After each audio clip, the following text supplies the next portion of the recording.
2க்கும் நம்ம வந்து சொல்லியிருக்கலாம். அவளோட நட்சத்திரம் மாறும். ரைட், ஒவ்வொன்றா தான் வரணும். அடுத்து பார்த்தீங்கன்னா மிதுன லக்னம்.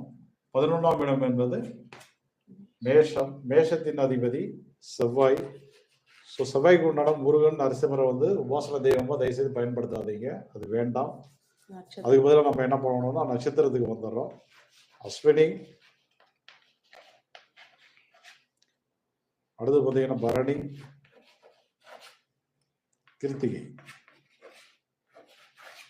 ஸோ அஸ்வினிக்கு வந்து அதிதேவதை வந்து சரஸ்வதி தேவி. பரணிக்கு வந்து பார்த்தீங்கன்னா துர்க்கை. கிருத்திகைக்கு வந்து முருகன் அல்லது வந்து பார்த்தீங்கன்னா கார்த்திகை பெண்கள்.